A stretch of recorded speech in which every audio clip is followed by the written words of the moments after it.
Guardians of the Galaxy 3 just came out, and there was a UFC fight this weekend, so I'm gonna review it. Let's talk about it. It's Lando the Bando with the Bando Chronicles. This weekend I went and saw a UFC fight and the new Guardians of the Galaxy movie, so I'm gonna be diving in and talking about that, mainly about the movie, not so much about the UFC fight, but I'll discuss a little bit about that. So a few things I liked about it to start is it was a great movie. Everything was well put together. The cinematography, the score, the acting, the CGI was great. I know Marvel gets a lot of flack for their CGI recently, but honestly this time they really stepped up their game and made a well-made movie. It was absolutely beautiful in every way possible. Kept us entertained the entire time. There wasn't any moments where I'm like, I could really go without watching this or anything like that. Every part had something to the story.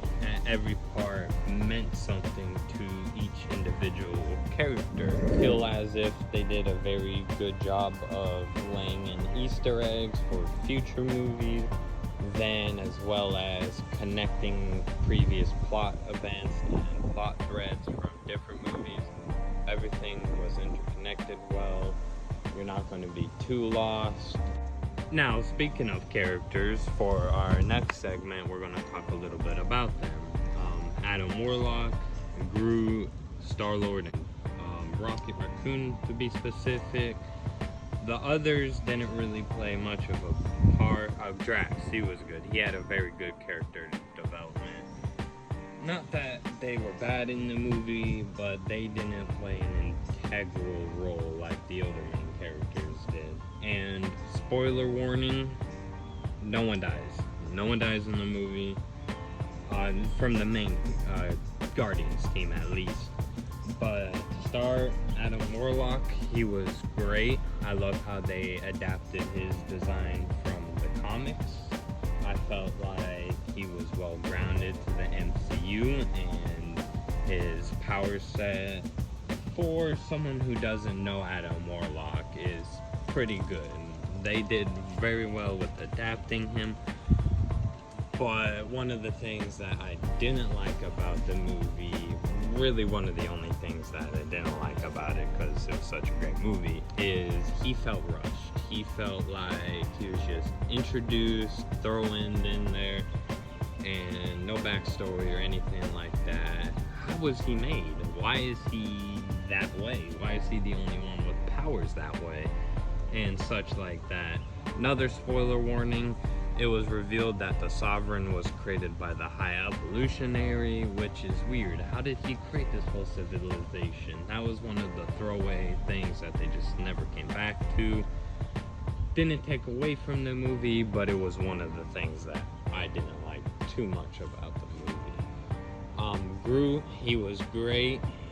He had the same design as he did in Guardians the Christmas special. But if you watch the post-credit scenes, there's two, a mid-credit scene and a post-credit scene. One of them has Groot's new form that he'll be retaining in the next movies. And it's so badass. He's giant, he has all this extra armor on him. He just looks so cool. While I'm recording this review, I'm out here with the babies. This is Loki, he's my parents' dog. Then this over here is Charlie, my baby boy. Sit, come on, buddy.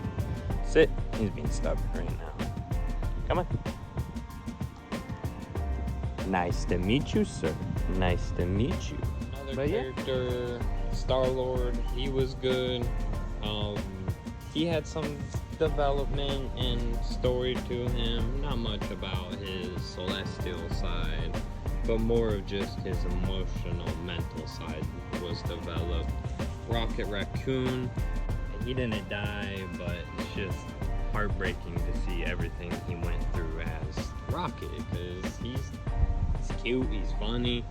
And our next character, Drax, he was great in the movie. He was funny as always, and he had a good development as well, just like Adam Warlock. So Adam Warlock, even though he was rushed, by the end of the movie, he had good development, and you kind of understood, okay, this is where they'll be going from here on out with him. And you kind of got the same from Drax. He wasn't rushed, but you got the same sense of feeling of, I know where they're going to go with him, I know how he feels, I know now why he acts the way he does. Now that we've discussed a few things that I liked about the movie, a few of the characters, some spoilers, I'm going to go on ahead and talk about a little UFC event that happened. Aljamain Sterling, I'm not sure if I got the name right, versus Henry Cejudo. That was a competitive fight. It was very well done.